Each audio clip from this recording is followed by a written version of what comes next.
Shalom, Bapak Ibu dan Saudara-saudari yang dikasihi dan diberkati oleh Tuhan kita Yesus Kristus. Pada hari ini, hari Sabtu tanggal 28 bulan Mei tahun 2022, bersama dengan saya, Pendeta Aji Santoso Mitalimpah, Resort GKI Puruk Cahu akan mengajak kita di dalam pembacaan dan perenungan dari kebenaran firman Tuhan, yang sesuai dengan Almanak Nas Gereja Kalimantan Evangelis, yaitu Yohanes pasal yang ke-1, ayat yang ke-14 hingga ayat yang ke-18. Namun sebelum kita membaca dan merenungkan dari kebenaran firman Tuhan ini, mari kita rendahkan hati kita memohon tuntunan daripada Roh Kudus. Mari kita berdoa. Kami mengucap syukur dan terima kasih Tuhan karena berkat anugerah-Mu yang begitu luar biasa, yang boleh terjadi selalu nyata dan ajaib dalam hidup kami. Kami juga mengucap syukur karena hari lepas hari boleh kami jalani, entah itu dalam setiap suka bahkan duka cita. Kasih setiamu selalu boleh ada bersama-sama dengan kami. Ya Bapa Tuhan Yesus Kristus, pada saat ini dengan kerendahan hati kami ingin membaca, kami ingin belajar, terlebih kami ingin merenungkan dari kebenaran firman-Mu. Mari Tuhan boleh nyatakan roh hikmat, kebijaksanaan, akal budi pekerti, sehingga kami boleh memahami, terlebih kami boleh melakukannya di dalam hidup kami hari lepas harinya. Berfirmanlah kepada kami ya Bapa, karena kami anak-anak-Mu, hamba-hamba-Mu siap untuk mendengarkan dan melakukan dari kebenaran firman-Mu. Hanya di dalam dan oleh Yesus Kristus Tuhan dan Juru Selamat kami berdoa dan memohon. Amin. Yohanes pasal yang ke-1, ayat yang ke-14 hingga ayat yang ke-18, di bawah judul perikop, firman yang telah menjadi manusia. Demikian bunyi firman Tuhan. Firman itu telah menjadi manusia dan diam di antara kita.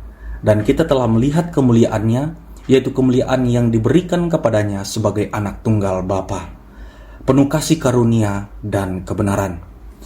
Yohanes memberi kesaksian tentang dia dan berseru, katanya, inilah dia yang kumaksudkan ketika aku berkata, kemudian daripadaku akan datang dia yang telah mendahului aku, sebab dia telah ada sebelum aku. Karena dari kepenuhannya, kita semua telah menerima kasih karunia demi kasih karunia. Sebab hukum Taurat diberikan oleh Musa, tetapi kasih karunia dan kebenaran datang oleh Yesus Kristus. Tidak seorang pun yang pernah melihat Allah, tetapi anak tunggal Allah yang ada di pangkuan Bapa, dialah yang menyatakannya. Demikian bunyi dari kebenaran firman Tuhan. Amin.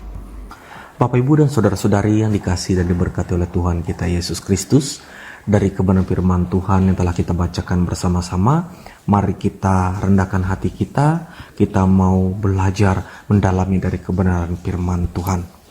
Nah Bapak, Ibu, dan Saudara-saudari sekalian, melalui nas ini diterangkan bahwa Yesus Pembaptis sebagai Nabi yang terakhir, yang mengemban tugas penting di dalam mempersiapkan jalan bagi Tuhan.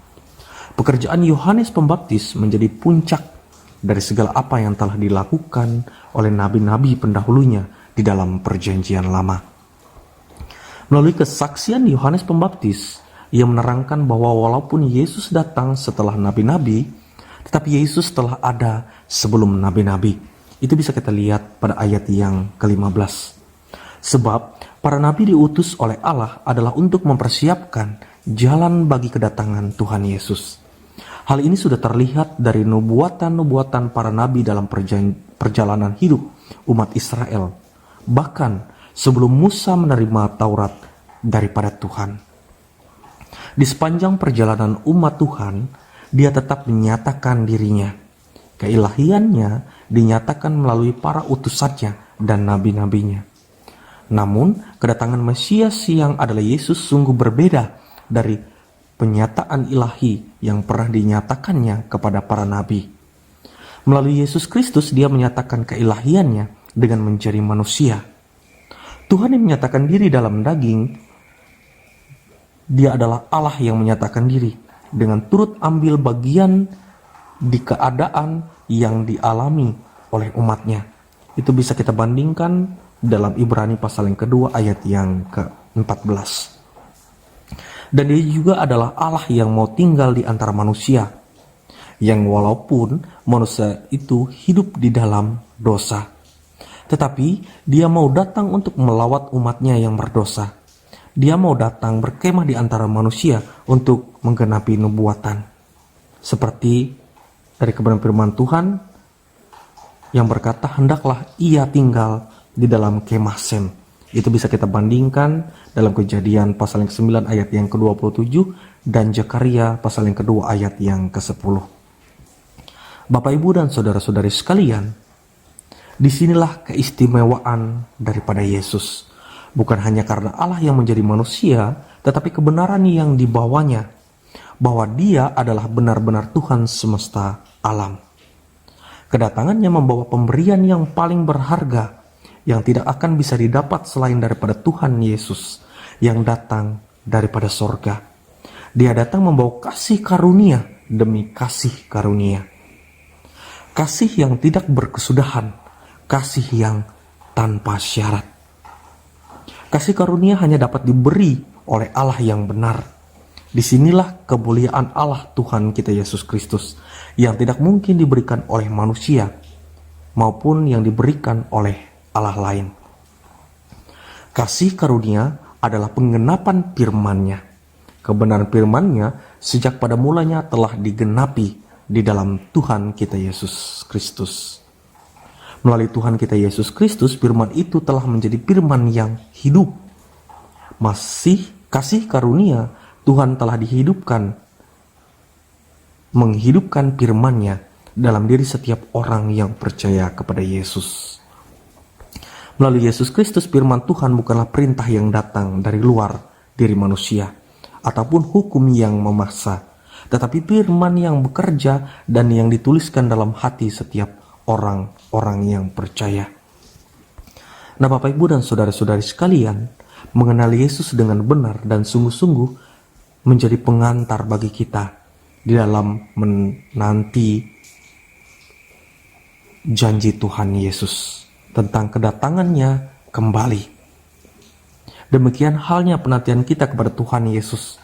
Siapa Yesus dalam hidup kita akan terlihat juga dari cara dan sikap kita dalam menantinya. Nah, Bapak, Ibu, dan saudara-saudari sekalian, kita bersuka cita menyambut penantian kita akan kedatangan Yesus kembali ke dunia ini memiliki dasar yang kokoh, bahwa yang kita imani adalah Tuhan yang benar. Yang kita lakukan adalah firman yang benar atau firman yang hidup. Yang kita harapkan adalah janji Tuhan yang benar dan janji Tuhan yang pasti. Inilah dasar sukacita kita merayakan iman. Dalam kehidupan kita hari lepas harinya, kita hidup dalam kasih karunia dan kebenaran daripada Tuhan Yesus. Kita bukanlah umat yang bersungut-sungut, umat yang cengeng di tengah penderitaan.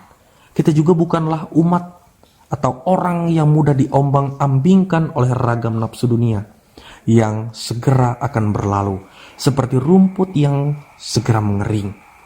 Tetapi kita adalah anak Tuhan yang selalu percaya akan kasih dan kebenaran Tuhan. Jika saat ini kita menderita, bukan artinya Tuhan tidak mengasihi kita.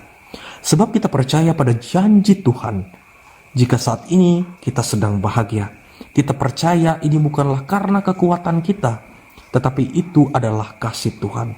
Sebab kasih, firman dan janji Tuhan akan selalu bekerja dalam perjalanan hidup kita. Itulah Tuhan Yesus, Allah yang kita imani dan percayai, Allah yang selalu beserta kita sekarang dan sampai selama-lamanya. Biarkanlah kebenaran firman ini boleh menguatkan iman dan pengharapan kita. Iman kita dan pengharapan kita juga boleh menjadi kokoh, dan kita hidup dalam kasih kemurahan Tuhan Yesus Kristus saja. Amin untuk kebenaran firman Tuhan. Mari kita bersama-sama bersatu dalam doa, kita berdoa. Kami mengucap syukur dan terima kasih Tuhan karena cinta, kasih, kemurahan, dan anugerah Tuhan yang tidak terhingga dalam hidup kami. Boleh sepanjang hari kami terima dan rasakan, entah itu dalam setiap suka makan duka. Ya Bapa Tuhan Yesus Kristus, kami juga mengucap syukur dan terima kasih bila mana kebenaran firman-Mu boleh kami baca dan renungkan bersama-sama. Biarkanlah kebenaran firman-Mu ini tidak berlalu begitu saja dalam hidup kami, melainkan boleh kami tanamkan sebagai pondasi dasar kami di dalam menjalankan hari lepas hari kami. Biarkan juga di dalam setiap suka bahkan duka kami tetap selalu mengandalkan Tuhan di dalam hidup kami. Ya Bapa Tuhan Yesus Kristus, pada saat ini juga kami ingin bersama-sama naikkan doa dan harapan kami. Kami ingin berdoa kepada bangsa dan negara kami, terkhususnya Indonesia. Biarkanlah Tuhan nyatakan kedamaian, kesejahteraan, sehingga kami boleh menjalankan hari lepas hari kami, hidup di dalam sukacita yang luar biasa. Tuhan juga boleh memberkati para pemimpin kami, dari tingkat yang paling atas hingga tingkat yang terbawah, di dalam setiap tugas dan tanggung jawab mereka masing-masing. Biarkan roh hikmat, kebijaksanaan, akal budi pekerti Tuhan nyatakan bagi mereka, sehingga di dalam setiap mereka boleh memimpin dengan penuh hikmat dan kebijaksanaan. Tuhan Yesus Kristus, pada saat ini juga kami ingin bersama-sama naikkan doa dan harapan kami. Kami ingin berdoa kepada gerejamu dimanapun berada, jauh maupun dekat. Terkhususnya pada saat ini Gereja Kalimantan Evangelis. Biarkanlah kasih setia Tuhan boleh memberkati setiap rancangan, misi maupun visi, pelayanan yang ada di dalamnya, sehingga melalui gerejamu ini nama Tuhan boleh dipuji dan dipermuliakan. Tuhan juga boleh memberkati setiap pelayanan yang ada di dalamnya, entah itu para pelayan dari pendeta, evangelis, penatua, diakon, vikaris, guru sekolah minggu, guru agama, mahasiswa PPL, dan siapapun mereka yang menyerahkan hidupnya di dalam pelayanan. Mari Tuhan boleh memberkati hari lepas hari mereka, nyatakan kesejahteraan, kemakmuran, cinta kasih bagi mereka, sehingga dalam kehidupan mereka selalu boleh mengandalkan Tuhan dan memuliakan nama Tuhan. Kami juga ya Bapa, terkhususnya pada saat ini mau naikkan doa dan harapan kami, terkhususnya kepada jemaat-Mu, yaitu Jemaat Hobarakonut. Tuhan boleh memberkati jemaat-Mu ini. Biarkanlah melalui jemaat-Mu ini nama Tuhan boleh dipuji dan permuliakan. Tuhan nyatakan juga dalam setiap pelayanan mereka, visi maupun misi, sehingga semuanya boleh berjalan dengan baik dan lancar. Inilah harapan pinta doa kami. Walaupun tutur mulut lidah kami sangat terbatas, namun kami yakin dan percaya di dalam Tuhan. Tuhan sudah lebih tahu dan rancangkan bagi kami yang terbaik. Hanya oleh Tuhan Yesus Kristus kami berdoa dan mengucap syukur, yang kami akhiri dengan doa yang telah Tuhan ajarkan kepada para murid ribuan tahun yang lalu, seperti Tuhan ajarkan kepada kami demikian. Bapa kami ada di sorga, dikuduskanlah namamu, datanglah kerajaan-Mu, jadilah kehendak-Mu di bumi seperti di sorga. Berikanlah kami pada hari ini makanan kami secukupnya, dan ampunilah kesalahan kami, seperti kami juga mengampuni orang yang bersalah kepada kami. Jangan bawa kami dalam pencobaan, tetapi lepaskanlah kami daripada yang jahat, karena Engkau punya kerajaan dan kuasa dan kemuliaan sampai selama-lamanya. Amin.